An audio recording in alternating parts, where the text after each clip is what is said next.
नमस्कार दर्शकवृन्द, तपाईँ सम्पूर्णलाई हाम्रो युट्युब च्यानलमा हार्दिक स्वागत छ। नेपाली क्रिकेट जगतका सम्पूर्ण अपडेटहरूको साथमा हामी प्रस्तुत हुने गर्दछौँ। दर्शकवृन्द, यति बेला आईसीसीले फेरि एउटा अर्को खबर दिएको छ, त्यो अपडेटको बारेमा मैले चर्चा गर्नेछु। नेपाल क्रिकेट टिमलाई पनि फाइदा हुन सक्नेछ र बंगलादेश क्रिकेटलाई पनि झट्का लाग्ने भएको छ। बंगलादेश र भारत जुन राजनीतिक अस्थिरताको अवस्था छ, त्यो अवस्थालाई लिएर आईसीसीले पनि ठूलो अपडेट दिएको छ। यति बेला बंगलादेशलाई पनि ठूलो झट्का लाग्न सक्ने भनेर पनि चर्चा भएको छ भने नेपाललाई पनि केही फाइदा हुन सक्नेछ। यो विषयमा मैले भिडियोमा चर्चा गर्नेछु। भिडियोलाई अन्त्यसम्म हेरिदिनु होला र यो विषयमा तपाईको धारणा के छ तलको कमेन्ट बक्समा लेख्न पनि नबिर्सिनु होला। दुईवटा अपडेटहरूको विषयमा अहिले चर्चा भइरहेको छ। आईसीसीले यसको विषयमा के भन्छ त्यो बारेमा पनि हामी जानकारी लिने प्रयास गर्नेछौँ। दर्शक महानुभावहरु, दर्शकवृन्द, आईसीसी टी20 विश्वकप आउन अब 20 दिन मात्रै बाँकी छ। यो 20 दिनको समय छँदासम्म पनि आईसीसी र बंगलादेश क्रिकेट बोर्ड बीसीबी बीच जुन प्रकारको अहिले अस्थिरता बढिरहेको छ, त्यसले कहीं न कहीं बंगलादेश क्रिकेटलाई झट्का लाग्नेवाला पक्कै पनि छ। र पछिल्लो समयमा फेरि अर्को एउटा अपडेट आएको छ। हिजोसम्म के अपडेट थियो भन्दाखेरि आयरल्यान्डको ठाउँमा बंगलादेश जाने र बंगलादेशको ठाउँमा आयरल्यान्ड आएर खेल्ने भनेको, यानी कि एक्सचेन्ज हुने भनेको थियो। बंगलादेशको ग्रुप र आयरल्यान्डको ग्रुप एक अर्का बीच साथिने भन्ने थियो। र अहिले आएर फेरि के छ भन्दाखेरि बंगलादेशले यदि आफ्नो अडान नछोडेको खण्डमा उसलाई रिमुभ गरिने, यानी कि विश्वकपबाट नै हटाउने र उसको ठाउँमा अन्य कुनै टिमले खेल्ने भनेर चाहिँ चर्चा भएको छ। दर्शक महानुभावहरु, यसको बारेमा मैले चर्चा गर्नेछु। दर्शक महानुभावहरु, हिजोको खबरमा चाहिँ मैले तपाईहरुलाई जानकारी दिए अनुसार चाहिँ आयरल्यान्ड समूह बीमा रहेको थियो र बंगलादेश समूह सीमा रहेको थियो, जहाँ नेपाल पनि छ। र त्यो समूहमा चाहिँ आयरल्यान्डलाई राखेर बंगलादेशलाई चाहिँ बी समूहमा पठाउने भन्ने थियो आईसीसीले। त्यसो गर्दा चाहिँ बंगलादेशले नमानेको अथवा आईसीसीले नमानेको यसको बारेमा अपडेट त आएको छैन।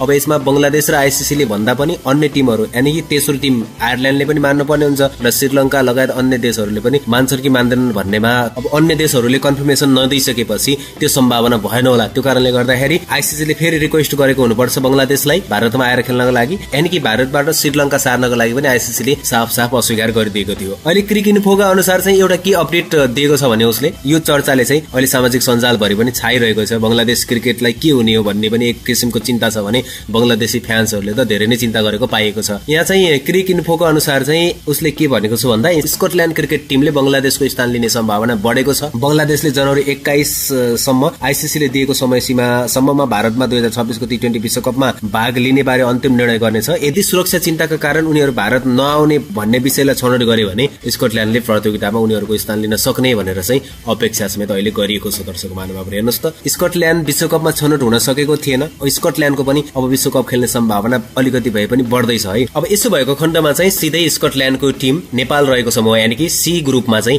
आउनेछ र बंगलादेशको ठाउँ लिनेछ र बंगलादेशले खेल्ने हरेक टिमहरूसँग उसले खेल्न पाउनेछ स्कटल्यान्डले। दर्शक महानुभावहरु, यसमा चाहिँ नेपाललाई पनि अझै 2 अंक फाइदा हुने हो कि भन्ने पनि लाग्छ। किन भन्दाखेरि स्कटल्यान्डलाई त नेपालले इजिली हराउन सक्छ जस्तो लाग्छ। किन भन्दा धेरै पटक नेपालले सामना पनि गरेको छ स्कटल्यान्डको र धेरै पटक हराएको पनि छ। यसो हुँदा चाहिँ नेपाललाई केही फाइदा भन्ने हुन सक्छ। अर्को इटलीलाई हराउन सक्ने भयो, अर्को 2 अंक नेपाललाई प्राप्त हुन सक्ने भयो। इंग्ल्यान्ड र वेस्ट इन्डिज मध्ये एउटा टिमलाई हराउन सकेको खण्डमा चाहिँ नेपाल पनि सुपर 8मा पुग्ने सम्भावना बढी भयो। नेपालको सुपर 8को सम्भावना निकै नै बढ्नेवाला छ। इभन बंगलादेश पनि आए पनि बंगलादेशलाई पनि नेपालले हराउन सक्ने एबिलिटी छ खेलाडीमा भन्ने चाहिँ लाग्छ। किन भन्दाखेरि प्रदर्शन उत्कृष्ट गर्न सकेको खण्डमा नेपालले हराउन सक्छ। बंगलादेशलाई, इटलीलाई, स्कटल्यान्ड भयो, इभन इंग्ल्यान्ड र वेस्ट इन्डिजलाई पनि नेपालले हराउनु पर्छ जस्तो मलाई लाग्छ यो विश्वकपमा। र त्यो अनुसारको तयारी नेपाल क्रिकेट टिमले गर्नुपर्छ। यद्यपि नेपाल क्रिकेट टिम श्रीलंका पुगिसकेको छ। श्रीलंकामा श्रीलंकाको ए टिमसँग अभ्यास खेल्नेछ। त्यसपछि फेरि भारत फर्किनेछ। भारतको मुम्बई प्रेसिडेन्ट 11 सँग खेल्नेछ। त्यहाँको तयारीले अलिकति पुग्दैन होला, तर नेपाली खेलाडीहरूले आफ्नो तर्फबाट 100% चाहिँ तयारीहरू गर्नुपर्छ। अलिकति डिपेन्ड चाहिँ आफूमा पनि गर्छ। त्यो कारणले गर्दा खेलाडीहरू चाहिँ रेस्पोन्सिबल भएर खेल्नुपर्छ र उत्कृष्ट प्रदर्शन गर्नको लागि मानसिक स्थिति पनि बलियो बनाउनेछन् भन्ने चाहिँ मैले चाहन्छु। र खेलाडीहरूले दमदार प्रदर्शन गर्दै जुन कुनै टिम पनि आफूसँग खेल्न आउँछ त्यो टिमलाई हराउन सक्ने क्षमता नेपाली खेलाडीहरूले राख्नुपर्छ भन्ने चाहिँ मलाई लाग्छ। र अब यस्तो भएको खण्डमा चाहिँ स्कटल्यान्डलाई फाइदा हुने भयो हैन, बंगलादेशलाई चाहिँ झट्का लाग्ने भयो। त्यो कारणले गर्दा आईसीसीले यो कठोर निर्णय नगर्ला भन्ने चाहिँ मलाई लाग्छ। बंगलादेशले नै स्थान पाउनुपर्छ। किन भन्दाखेरि एउटा एसियाको राम्रो टिम रहेको छ। सुरक्षाको चिन्ता अब